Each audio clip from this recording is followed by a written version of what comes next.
जब मैं डॉक्टर से मिलकर वापस आई थी, इस वक्त बहुत ही सर्दी थी। जब से मैं डॉक्टर से मिलकर आई थी, मुझे एक पल को भी सुकून नहीं था, क्योंकि डॉक्टर ने मुझे एक ऐसी खबर सुनाई थी जिसे सुनकर मैं सदमे में चली गई थी। वो खबर ये थी कि जिसको सुनने के बाद मेरे होश उड़ गए थे। वो डॉक्टर ने बताया था कि मैं हामिला हूँ। मैं अपनी रिपोर्ट हाथ में पकड़े मरे हुए कदमों से मैं घर पहुंची थी, तो मामी ने मुझे ऐसी हालत में देखा तो मुझे एक तरफ बिठा के चाय लेने चली गई। मुझे जल्दी से चाय बना कर दी कि शायद तुम्हें ठंडी लग गई होगी, मगर मैंने चाय को छुआ तक नहीं था और मामी से गले लगकर फूट फूट कर रो दी। वो मेरे इस तरह के रोने से बहुत ज्यादा घबरा गई थी और मुझसे बार बार पूछ रही थी कि हुआ क्या है, अलीजा सब खैरियत तो है ना। वो मुझसे बार बार पूछ ही रही थी, लेकिन मैं चुप रहने का नाम ही नहीं ले रही थी। वो जैसे जैसे पूछते जा रहे थे, मेरे रोने में इतनी ही शिद्दत आती जा रही थी। बिला आखिर मैंने इतना ज्यादा रो दिया कि मैं अब थक चुकी थी। तो मामी ने मुझे ऐसी हालत में देखा तो मुझे चारपाई पर लिटा दिया और मुझे आंखें बंद करने का कहा। मैंने इतना ज्यादा रो दिया था कि थकावट का शिकार बन चुकी थी कि बिस्तर पर लेटे ही मुझे नींद आने लगी। यहाँ तक कि मैं गहरी नींद में सो चुकी थी। रात को आंख खुली तो मामी ने बताया कि मामू आज घर पर नहीं आएंगे, क्योंकि आज इनकी नाइट ड्यूटी थी। तो मैं खाना खाकर फिर से लेट गई। अभी लेटने ही वाली थी कि मामी ने एक गिलास गर्म दूध का ले आई और मुझे जबरदस्ती पिलाने लगी। दूध पीकर मैं फिर से बिस्तर पर लेट गई तो मामी ने मुझसे पूछा, अलीजा क्या परेशानी है, बताओ तो सही। जो भी बात है खुलकर बताओ बेटा, मैं हूँ ना तुम्हारे साथ। मैंने थोड़ा वक्त इस बारे में सोचा था कि बताऊं क्या ना बताऊं। अगर ये बात मैं छुपा भी लेती तो छुपने वाली नहीं थी। मैंने घबराते हुए अपनी उंगलियां चटकाती हुई मामी से बोल पड़ी। हकलाते हकलाते मामी को बताया कि मामी, डॉक्टर ने बताया है कि मैं हामिला हूँ। ये सुनकर तो वो शॉक रह गई थी, जैसे सांप सूंघ गया हो, और फिर से मेरी आंखों में से मोटे मोटे आंसू निकलने लगे। मेरा पूरा चेहरा आंसू से तर हो चुका था। अलीजा होश में तो हो, ये तुम क्या कर रही हो, ये सब कब हुआ, क्या तेरा किसी के साथ ताल्लुक है या फिर तू किसी को पसंद करती है। अब मामी सोच सोच कर हर सवाल मुझसे पूछ रही थी। मैंने इनके हर सवाल को नफी में सर हिलाते गई थी। फिर बता ये सब कैसे हुआ, ये सब तेरी बातें सुनकर मेरा दिल बैठा जा रहा है। ये सब तुमने मुझे पहले क्यों नहीं बताया, बोल ना अलीजा, वरना मेरा दिल धड़कना भूल जाएगा। फिर मैंने मामी के सामने धीरे धीरे बोलना शुरू कर दिया था। क्या आपको इस दिन का याद है जब मैं मिसबा के घर गई हुई थी और वापसी पर बहुत रात हो चुकी थी। मामी ने हाँ में सर हिलाया और मुझे आगे की बात बताने का इशारा किया। मैं सुनसान गली से अकेली वापस आ रही थी। बहुत ही अंधेरा था जब किसी के कदमों की मुझे छाप सुनाई दी, और फिर जैसे ही मैंने पीछे मुड़कर देखा तो एक शख्स ने अंधेरे में मेरे मुंह को दबा दिया और मुझे एक खाली फ्लैट में ले जाकर मेरे साथ जबरदस्ती करने लगा, और वो मेरे साथ वो सब कुछ करके फारिग हो गया। मैं ये बात किसी को भी नहीं बताई थी। थोड़े दिनों से मुझे कुछ बेचैनी से लग रही थी। फिर डॉक्टर के पास गई तो इसने बताया कि मैं हामिला हूँ। मामी से ये सब बातें कहकर मुझे बहुत शर्म आ रही थी और ये सब बातें करके मैं फूट फूट कर रोती थी, और मामी मेरी ये बातें चुपचाप बैठकर बड़े गौर से सुन रही थी। जब मैं ये सब बातें कहकर चुप रही तो मामी ने जोर जोर से रोना शुरू कर दिया। इनकी आंखों से मोटे मोटे आंसू निकल रहे थे। वो बेतहाशा रो रही थी। ये रात हम दोनों ने जागते जागते गुजार दी थी। मामी मुझे बहुत हिम्मत दे रही थी और बार बार मेरे पेशानी पर चूमती रही थी। मैं अब बेजान सी हो गई थी और दीवार को टेक लगाए बैठी हुई थी।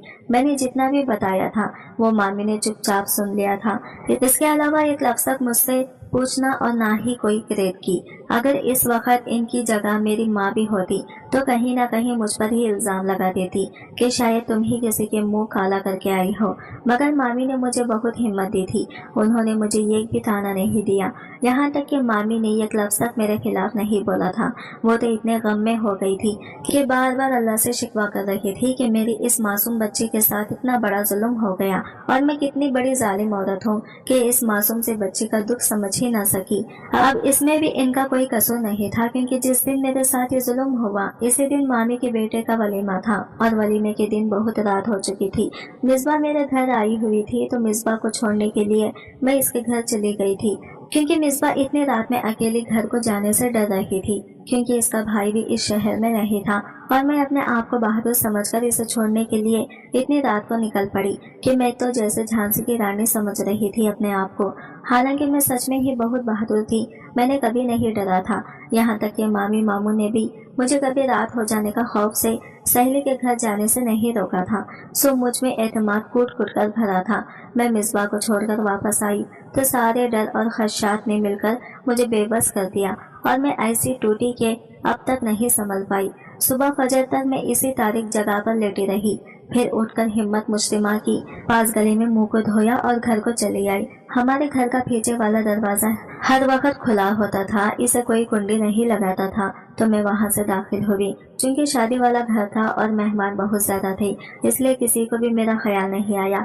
मैं सीधा छत पर बने स्टोर रूम में चली गई और हुलिया वगैरह दुरुस्त किया। यही मेरी हिम्मत की दलील थी। इतना सब हो जाने के बावजूद मैं पूरे हवासों में खड़ी खुद को नॉर्मल करने की कोशिश में मसरूफ थी। अब जो हो चुका था मैं इसे वापस नहीं ला सकती थी, इसलिए बेहतर यही था या तो इसे बर्दाश्त कर लूं या फिर बताकर अपना तमाशा बनवा लूं। हमारे मोहल्ले में ही पहले भी ऐसा हुआ था। एक लड़की के साथ किसी ने ज्यादती की और सब लोगों को इल्म हो गया, क्योंकि वो लड़की मेरी तरह दलील नहीं थी और इसके रोने सबको खबर कर दी, जिसका नतीजा ये निकला पूरे मोहल्ले ने इस लड़की के घर वालों पर थू थू की। और इसके बाद लड़की की ना शादी हुई ना ही इसकी बहनों के रिश्ते कहीं हुए। बिला आखिर मजबूर होकर एक रात वो सब ये इलाका छोड़ गए। यही बात जहन में आते ही मैंने खुद को संभाल लिया। अगले रोज मेहमान चले गए, लेकिन मम्मी को मैंने कुछ भी नहीं बताया। फिलहाल मैं इनकी खुशियों को दुखों में नहीं बदल सकती थी। अभी नई नवेली बहू लेकर आई थी, वो तो कैसे मैं इनके रंग में भंग डाल देती। सो चुपचाप इस गम को कड़वे घूंट की तरह पी गई। अब मैं बहुत चुप रही थी। मामी को भी शायद इसलिए महसूस नहीं हुआ था, क्योंकि अब वहाँ ज़ारा भी आ गई थी, तो इससे बातें वगैरह करती रहती। मेरे लिए भी अच्छा था। मैं नहीं चाहती थी कि कोई मेरे साथ हमदर्दी करे या मुझे मरकज निगाह बनाकर मेरे मुतालिक कोई बात करे। शायद सारी उम्र ऐसे ही चुपचाप निकल जाती अगर मेरी तबीयत गिरी गिरी न रहने लगती। मैं तो डॉक्टर के पास कभी न जाती, लेकिन मामी ने जबरदस्ती मुझे भेजा कि जाओ जाकर चेकअप करवाओ, कहीं अंदर ही अंदर कोई बुखार न हो। मैंने इन्हें लाख मना किया, मगर वो खुद चादर उठाकर मेरे साथ चलने को तैयार थी, जिस पर ना चाहते हुए भी मुझे हामी भरनी पड़ी। अच्छा ठीक है, एक बार ज़ारा और भाई को जाने दें, फिर मैं चली जाऊंगी। मेरा ये भी ख्याल था कि अगर कोई बात खुले तो भाई या ज़ारा घर पर ना हो। और कल वो सैर तफरी के लिए पाकिस्तान की शुमाली इलाका जाट की तरफ जा रही थी।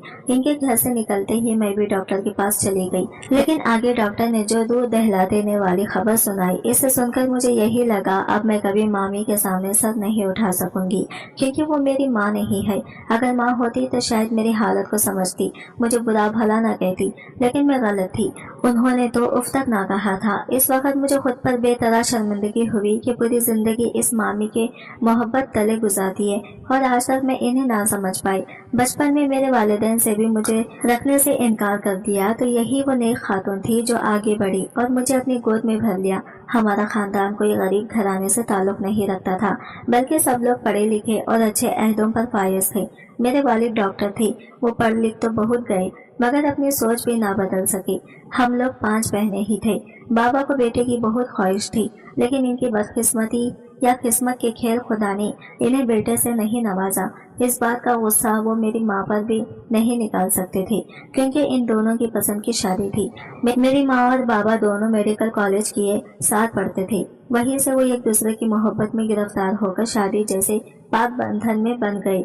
बाबा ने बहुत पढ़ा, लेकिन इनकी जाहिलियत इन्हें ले डूबी। वो इस कदर खदामत पसंद थी कि माँ को प्रैक्टिस नहीं करने दी, यहाँ तक कि माँ ने हाउस जॉब ही नहीं की और बाबा के साथ भी आकर इनके घर आ गई। फिर जब पहली बेटी की पैदाइश हुई तो इस पर सभी ने खुशी का इजहार किया और बनता भी था। वैसे भी सारी खुशियाँ सिर्फ बड़े बच्चों का ही मुकद्दर ठहरती है। हम छोटों को तो कचरे के मानिंद फेंक दिया जाता है। पहली के बाद दूसरी पर कम खुशी हुई। मेरी माँ भी बाबा के रंग में इस कदर ढल चुकी थी। वो दिन कहते तो माँ रात को दिन बोलते थी। अगर बाबा खुश होते तो वो खुश होती, अगर बाबा के सर में दर्द होता तो माँ को बुखार हो जाता। इन दोनों की आपसे मोहब्बत मिसाली थी, मगर औलाद के खाने में मार खा गई। इसी तरह दूसरी तीसरी बेटी और फिर चौथी बेटी तक औलादी मोहब्बतें ना जाने कहाँ जा सोई। बाबा खुद कड़कते थे। डॉक्टर होने के बावजूद वो अपनी बीवी को कोई ऐसी दवा नहीं दे सकती जो लड़का पैदा करे। आखिरी कोशिश के नतीजे में मेरी पैदाइश हुई।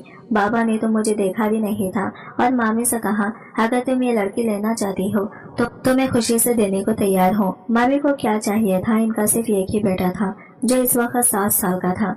हिनान के बाद वो माँ नहीं बन सकती थी। इन्हें बेटी की बहुत ज्यादा ख्वाहिश थी। अगर वो ख्वाहिश मेरे जरिए पूरी हो सकती थी तो वो क्यों कुफरान नेमत करती। उन्होंने बाखुशी मुझे बतौर बेटी मान लिया और मैं इन्हें माँ समझकर भी मामी मामी बुलाती रही। बचपन से ही मेरे हवा संभालते उन्होंने यह बात मुझे बावर करवा दी थी कि इसके असल माँ बाप कौन है। तभी से मैंने इन्हें मामी कहना शुरू कर दिया, क्योंकि मुझे उम्मीद थी कि एक रोज मैं अपने माँ बाप के पास वापस चली जाऊंगी। लेकिन मैं गलत थी। मामी ने मुझे हमेशा प्यार दिया, माँ से बढ़कर मुझे संभाला, लेकिन मेरे अंदर की उम्मीद हमेशा बाकी रही।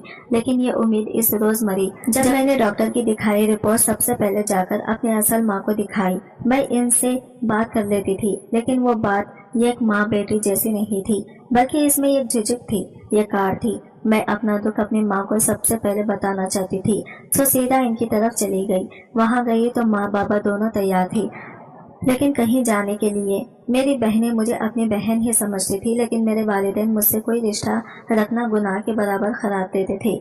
माँ, मैंने कुछ बताना था। इस वक्त मैं रो रही थी जब बाबा उफ कहकर कमरे से चले गए। माँ को भी जल्दी थी जाने की, सो बाबा को गर्दन मोड़ कर देखते हुए वो बोली, क्या हुआ बानो, ऐसे अचानक तुम्हारी मामी नहीं आई? वही चंद रस्मी जुमले। मैंने सर झटका और फिर से बोली, माँ वो ये रिपोर्ट्स। लेकिन आईने से वक्त बाहर गाड़ी का हॉर्न बजा और माँ फिर मिलते हैं कहकर मेरे गाल पर अपने ठंडे हाथ का लम्स छोड़कर जा चुकी थी। मेरी बड़ी दोनों बहनों की शादी हो चुकी थी। तीसरे नंबर वाली आई और मुझसे गले मिली, फिर पूछा क्या हुआ, परेशान क्यों हो? लेकिन जिसकी माँ हमदर्द नहीं हो सकती, बहनें क्या खाक होगी? यही सोचकर मैं वहाँ से चली आई और मामी को सब कुछ बता दिया। इस रात के बाद वो औरत मेरे लिए मामी नहीं रही, बल्कि अम्मी बन गई। मेरी असल माँ तो मुझे देखते ही नागवार तेवरी माथे पर सजा लेती थी, और मेरी अम्मी, जिनको हमेशा मैंने पराया समझा, एक रात में ही वो मेरी अपने अहदे पर फायज हो चुकी थी। उन्होंने मुझे हर लम्हे संभाला, हर दफा करते हुए मुझे हाथ थामा, मगर ये नहीं पूछा तुम गलत रास्ते पर गई ही क्यों थी। मुझे इस रात माजी के वो तमाम वाक़यात याद आई जहाँ जहाँ मैं इनसे बददिल हुई, मगर उन्होंने हमेशा मेरे बुरे रवैये को नज़रअंदाज किया। मुझे लगता था माँ बाबा ने मामी की बेटी पाने की ख्वाहिश देखकर मुझे दिया है, लेकिन मैं गलत थी। इनकी जानिब तो मेरे लिए मोहब्बत का कशोल ही खाली था। अगली सुबह मामू आए तो इन्हें खाना खिलाकर अम्मी ने मुझे चादर लेने को बोला। मैं ठिठक गई कि कहाँ जा रहे हैं हम। इनका जवाब था हॉस्पिटल, मगर मैंने इनकार कर दिया कि किसने गुनाह का निशाना मुझे बनाया था, मगर मैं खुद अपने आप को गुनहगार नहीं कर सकती। मैंने इन्हें इनकार कर दिया। मेरे इनकार पर वो एकदम से बेबस हो गई और मुझे समझाने की कोशिश करने लगी, मगर मेरा इनकार का इनकार ही रहा। आईने इसी लम्हे इन्हें कुछ याद आया और वो जल्दी से फोन की जानिब लपकी। हेलो फरजाना, मैं बोल रही हूँ। तुमने अपने बेटे के लिए रिश्ता भेजा था ना बानो का? हाँ, तुमने कहीं और तो नहीं कर लिया वो रिश्ता? अच्छा, मैं शाम को तुम्हारी आऊंगी। एक तरफ फोन पर होती बातों से मैं बाखूबी अंदाजा लगा सकती थी क्या बात की जा रही है। फरजाना आंटी ने मुझे शादी पर देखा था। वो अम्मी की बहुत अच्छी दोस्त थी और शादी के 2 दिन बाद ही मेरे लिए अपने बेटे का रिश्ता लाई थी। बेटा चूंकि बैरून मुल्क में रहता था, इसलिए अम्मी ने इन्हें कोई जवाब नहीं दिया और टाल दिया। वैसे भी वो अभी मेरी शादी करने के हक में नहीं थी, लेकिन इस वक्त इस रिश्ते का याद आना मैं बाखूबी समझ गई थी।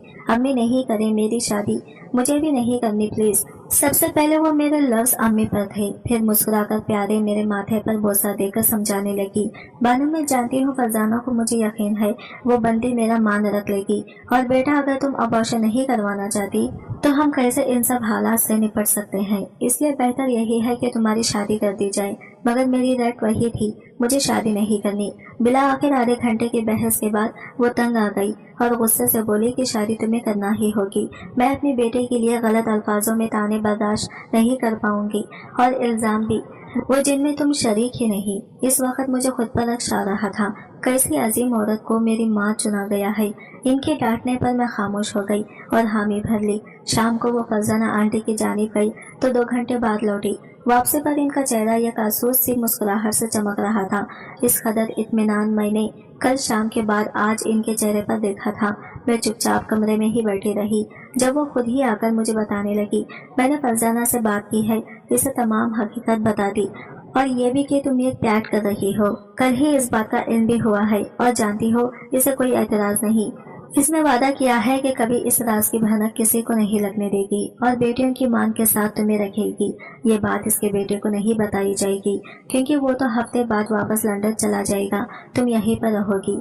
اس طرح سے اس بچے کو بھی باپ کا نام مل جائے گا۔ امی کی باتیں سن کر میرا دماغ بالکل خالی ہوتا جا رہا تھا۔ بھلا وہ انجان عورت مجھ پر کیوں رحم کرنے کو تیار ہے؟ یہی بات میں نے امی سے پوچھی تو وہ فرزانہ آنٹی کو دعا دیتے ہوئے کہنے لگی، بیٹا ہوتے ہیں ایسے دوست بھی جو دوستی کے لیے سب کچھ قربان کر دیتے ہیں۔ وہ عظیم عورت بھی ان لوگوں میں سے ایک ہے۔ دیکھنا وہ تمہیں کوئی غم نہیں آنے دے گی۔ بس تم میرا بچہ خیال رکھنا، کبھی یہ بات بھول کر بھی کسی کو نہ بتانا۔ لیکن میرے دماغ میں یہ اور سوال گردش کرنے لگا تو میں نے پوچھا، امی ایسے تو جلدی ہوگا تو دنیا کو کیا جواب دے گی؟ میری بات کا مطلب وہ سمجھ گئی اور بولی کہ بول دیں گے، پری میچور بیوی ہے۔ اس جانب سے اس تسلی ہوئی تو میرے اندر بھی کچھ قرار پڑنے لگا۔ یہ مرحلہ تو پار کر لیا تھا۔ اس کے بعد اگلا مرحلہ سب کو اس شادی کے لیے رضامند کرنے اور اجازت لینے کا تھا۔ سب سے پہلے تو جب ماموں کو یہ بات پتہ چلی، انہوں نے اعتراض کیا کہ ابھی تو حنان کی شادی کی ہے اور تم ہفتے کے اندر ہی بانو کا نکاح بھی چھوڑو شادی کرنا چاہتی ہو۔ بھلا کیا کہیں گے خاندان والے؟ مگر امی کو خاندان کی پرواہ نہیں تھی، انہیں بس میری رخصتی کی پرواہ تھی اور اس کے لیے سب سے زیادہ ضروری ماموں کی اجازت تھی۔ نہ چاہتے ہوئے بھی انہیں ماموں کو سب کچھ بتانا پڑا اور اس بتانے پر شادی سے پہلے جتنے دن بھی میں وہاں رہی ماموں سے منہ ہی چھپانا پڑتا۔ مجھے انتہائی شرمندگی ہوتی تھی۔ مامی کی بتائی تلخ حقیقت پر انہیں بلا آخر چھپ ہی رکھنی پڑی۔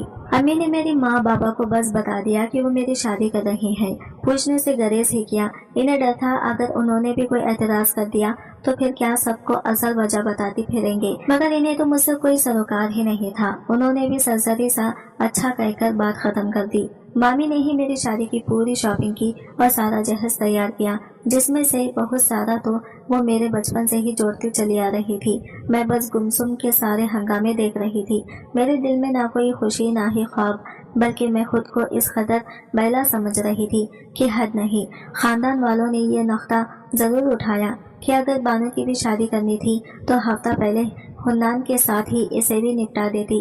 اب تو ہمیں چھٹیاں نہیں ملنی۔ پہلے ہی بچے اسکولوں سے ہفتہ بھر کی چھٹی لے کر آ چکے تھے، جس پر مامی نے یہی کہا، کوئی مسئلہ نہیں، بچوں کی پڑھائی میں کوئی حرج نہیں آنا چاہیے۔ اگلے سال جب سب لوگ فارغ ہوں گے تو میں انہیں ایک شاندار دعوت دے دوں گی۔ سب لوگ ہی بڑبڑا کر چپ کر گئے کہ پیسہ دکھاتی ہے، یہ ہے وہ، مگر مامی کو کوئی فرق نہیں پڑا۔ رخصتی سے پہلے وہ بات بات پر رونے لگتی، مجھے گلے سے لگا گئی، کئی منٹ دلاسے دیتی۔ میں بھی اس ہفتے میں ان سے تمام لاڑ اٹھوا رہی تھی۔ جس دن رشتہ طے ہوا تبھی انہوں نے مجھے ڈپٹ کر کہا، بانو یہ ہفتہ تم اپنا ہر غم بھول جاؤ، اسے منا کر انجوائے کرو۔ ہم ماں بیٹی خوشی خوشی ایک دوسرے سے جدا ہوں گے۔ ان دکھوں کے بوجھ کے لیے تو ساری عمر پڑی ہے۔ میں نے بظاہر یہ بات مان تو لی، مگر اندر ہی اندر یہ دکھ ہر وقت مجھے کاٹ کھانے کو دوڑ رہا تھا۔ بلا آخر وہ دن بھی آ گیا جس کی امی نے اتنے ارمان سجائے تھے، لیکن اب میں رخصت بھی ہو رہی تھی تو کیسے؟ نہ کوئی مہندی نہ مایوں، سیدھا نکاح کے بعد رخصتی۔ شادی میں صرف میرے والدین تھے اور اس وقت بھی بابا بار بار گھڑی کو دیکھنے میں مصروف تھے۔ انہیں یہ رویہ اپنائی دیکھ میں نے بہت سے آنسو اندر اتارے اور ماموں مامی کو ہی ماں باپ کا درجہ دے کر رخصت ہوئی۔ میری ساس بہت اچھی خاتون تھی، مجھے گھر لاتے ہی سب سے پہلے بکروں کا صدقہ دلایا۔ اس وقت ان کی آنکھوں سے آنسو بہ رہے تھے۔ باقی سب ٹھیک تھا، لیکن میری شادی پر ساس نے بول دیا تھا، بانو گھونگھٹ کرے گی، شہزاد یہی چاہتا ہے اس کی دلہن گھونگھٹ اوڑے۔ سو میرج ہال سے لے کر گھر تک میں گھونگھٹ میں ہی رہی۔ چونکہ سب اپنے تھے تو کسی کو اعتراض نہیں ہوا۔ کمرے میں بھی مجھے ساس ہی چھوڑ کر آئی اور بغیر کوئی نصیحت کیے میرا ماتھا چوم کر واپس چلی گئی۔ شہزاد بھی بہت اچھے تھے، ویسے بھی ایک رات میں انہیں میں بلا آخر کتنا جان سکتی تھی۔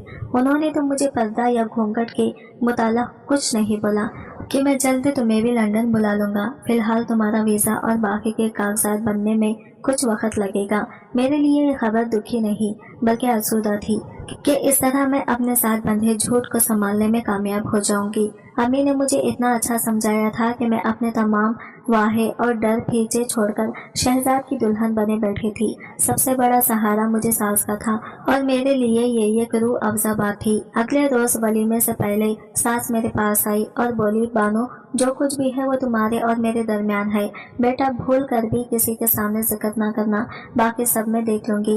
और एक बात, तुम अपने ससुर से भी पर्दा करोगी। मैं कोई तंग ज़हन औरत नहीं हूँ, लेकिन तुम्हारे भले के लिए कह रही हूँ। इनसे पर्दा करना, बाकी तुम्हारी जो फरमाइश या ख्वाहिश हो वो तुम मुझे बता सकती हो।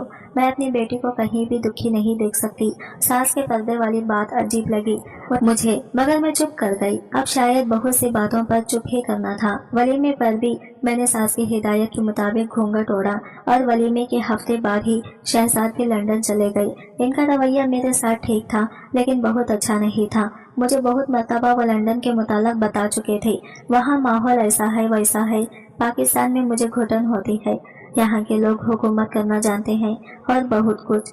मैंने बहुत मरतबा इनका दिल पाकिस्तान के मुताल्लिक साफ करने की कोशिश की, मगर हर मरतबा ही वह खफा हो जाती। तो रफ्ता रफ्ता मैंने ही इस मौजू पर बात करना बंद कर दी। लंदन जाकर भी मैं ही इन्हें फ़ोन करती, वो मुझे फ़ोन नहीं करते थे। अगर कभी फ़ोन न करने का शिकवा करती तो वो कहते मसरूफियात बहुत हैं, और वैसे भी तुम वो पाकिस्तान ही रहोगी। जिसे बंदा फ़ोन ना करे तो फर्द जुर्म हायद हो जाती। सो मेरा ये शिकवा ये भी दम तोड़ गया। मैं अब पूरा दिन कमरे में ही रहती। घर में काम वालियाँ थी, खाना सास खुद पकाती थी। मुझे रोज सुबह बला नागा फल और जूस पिला कर देती। मजीद किसी काम को भी हाथ न लगाने देती। मैं आजिज़ आ चुकी थी।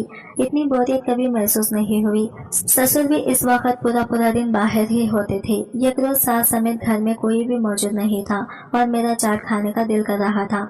बाहर का दरवाजा लॉक करके मैं किचन में आई और मजे से चाट बनाने लगी। बहुत दिनों बाद आज़ादी महसूस हो रही थी और अच्छा भी लग रहा था, वरना हर वक्त ससुर के धड़के से दुपट्टा सर पर ही जमाए रखती। मैं चाट बनाकर जैसे ही पलटी, किचन के दरवाजे पर ससुर अभी अभी आए थे और अपना जुमला अधूरा छोड़कर मुझे हैरत से देखने लगे। वो शायद पानी मांग रहे थे। मैंने जल्दी से दुपट्टा ओढ़ा और इन्हें पानी का गिलास थमाया, मगर वो गुमसुम खड़े बस मुझे ही देखते जा रहे थे। इनके चेहरे पर एक करब था जो मैं समझने से खासिर थी। मेरे जल्दी से घूंघट ओढ़ने पर वो बोले, रहने दो, अब क्या फायदा। तुम्हारी सास मुझसे जो छुपाना चाह रही थी मैंने वो देख ही लिया है। सास ठीक ही कर रही थी जो मुझे पर्दे का बोला था, क्योंकि मेरी वजह से ससुर की जान ही चली गई। हाँ, इन्हें सदमा पहुंचा था, बहुत शदीद सदमा। सास जब वापस आई तो ससुर चारपाई पर लेटे सीना मसल रहे थे। इन्हें फटाफट हॉस्पिटल ले जाया गया। डॉक्टर अंदर इनका मायना कर रहे थे। जब मैंने सास को सब कुछ बता दिया कि ससुर ने मेरी शक्ल देख ली है, वो बेचारी मुझे क्या कहती, बस मेरे सर पर हाथ फेरकर फिर से दुआ में मशगूल हो गई। कुछ देर बाद डॉक्टरों ने बताया, मरीज क्या हालत बहुत तशवीशनाक है, शायद ये इनके आखिरी लम्हात हैं। सो जिसने मिलना है मिल सकता है। आपके मरीज को बहुत गहरा सदमा पहुंचा है, इसलिए इनके पास बहुत कम वक्त बचा है। सास जल्दी से कमरे में गई और 5 मिनट बाद मुझे अपने साथ इस कमरे में ले गई। ससुर जैसे मेरे ही इंतजार में बैठे थे। सास को देखकर बोले, फरजाना, मैं कोई बोझ अपने सीने पर लेकर नहीं जाना चाहता। अगर तुम इजाजत दो तो क्या मैं बहू को बता दूं? सास ने रोते हुए इस बात में सर हिला दिया। ससुर फिर मेरे सामने अपने दोनों हाथ जोड़कर बोले, बेटी हमें माफ कर देना, हम दोनों ने वालिदैन के किरदार को बाखूबी नहीं निभाया। मैं हैरत से इनकी बात सुन रही थी। भला इस सब से मेरा क्या ताल्लुक? आप क्या कहना चाह रहे हैं? आखिरकार मैंने पूछ ही लिया, बेटा क्या तुम्हें याद है तुम्हारे साथ वो जुल्म किसने किया था? इस बात पर मैंने चौंक कर सास को देखा तो वो सर झुका गई। नहीं, मेरे नहीं बोलने पर वो मजीद गोया हुए। तुम्हारे साथ वो जुल्म मेरे बेटे ने किया था, शहजाद ने, जो अब तुम्हारा शौहर है। आसमान टूटना क्या होता है मुझे इस वक्त मालूम हुआ था। क़यामत किसे बर्पा होती है ये भी इसी लम्हे मुझ पर आया हो। मैं शौक के आले में ससुर को देखती ही रह गई। जब वो आखिरी हिचकी लेकर अपने तमाम बोझ से आज़ाद हो गए। इनके कफन दफन के बाद जब कुछ हालात मामूल पर आए तो सास खुद ही मेरे कमरे में चली आई। जो बात मैं इससे पूछना चाह रही थी इसे भी बताने की इतनी ही बेताबी थी। बगैर किसी तहमीद के ही वो बोलने लगी, इस दिन जो बात तुम्हारे ससुर अधूरी छोड़ गए थे आज मैं वो पूरी करने आई हूँ। मेरा बेटा बचपन से ही इंग्लिश स्कूलों में पढ़ा है, जिससे इसकी जबान के साथ साथ सोच भी अंग्रेजों वाली हो गई है। इसे पाकिस्तान हमेशा से ही खुलता था, तभी इसने लंदन में शादी कर रखी है। जब वो यहाँ वापस आया तो मैं नहीं जानती थी कि तुम इसे कहाँ मिली। इस दिन वो नशे में चूर घर से निकला था और फिर तुम्हारे से ज्यादती करने के बाद वो इसी नशे की हालत में घर वापस आया। हम दोनों ही इसके लिए जाग रहे थे, मगर घर आते ही वो बेहोश हो गया, लेकिन नशे की हालत में वो तुम्हारी बातें कर रहा था। इसी वक्त इसे होश में लाने के लिए डॉक्टर को बुलाया, जिसकी कोशिश से वो होश में आ गया। तो मैंने इसे वजाहत मांगी और जो अब्बा इसने बताया वो लड़की कहाँ पड़ी है। हम दोनों रात के अंधेरे में तुम्हें ढूंढते वहां तक पहुँचे। मैं नहीं जानती थी कि मेरी अजीज सहेली के घर ही मेरा बेटा नखूब लगाएगा। मैं पहले तुम्हें घर छोड़ना चाहती थी, लेकिन ऐसा करती तो मेरी दोस्त कभी मेरे सामने सर उठा ना सकती। लेकिन तुम मेरी दोस्त की बेटी हो, ये बात मेरे शौहर नहीं जानते थे। बाकी एक नॉर्मल अंदाज में मैंने तुम्हारे लिए रिश्ता भेजा और बेटे को भी नहीं बताया कि तुम वही लड़की हो। इसे कौन सा याद था? तभी मैं तुम्हें ससुर से पर्दा करने को बोलती थी। अब यहाँ रहना या ना रहना तुम्हारा फैसला है, लेकिन ये बात ज़हन में रखना, मेरा बेटा कभी नहीं राह रासत पर आएगा। यहाँ रहकर अपनी जिंदगी शुरू करो, बजाय इसका इंतजार करने की। मैं बस खामोशी से सास की बातें सुन रही थी और फिर जाकर मामी को सब बताने के बजाय मैंने चुपचाप वहाँ रहना कबूल किया। अगर ऐसा ना करती तो माशरा मुझे कबूल ना करता। अब मेरा शौहर वापस आए या ना आए मुझे फर्क नहीं पड़ता, लेकिन मेरा एक बहुत प्यारा बेटा है जिसकी तरबियत मैं ऐसी करूँगी जो लड़कियों की इज्जत करना जानता हो। आज की वीडियो कहानी आपको कैसी लगी कमेंट करके जरूर बताइएगा, और वीडियो अच्छी लगी है तो लाइक शेयर जरूर कीजिएगा। हमारे चैनल को सब्सक्राइब करें फ्रेंड्स। मिलते हैं अगले न्यू वीडियो के साथ, तब तक के लिए बाय बाय, टेक केयर, अल्लाह हाफिज़।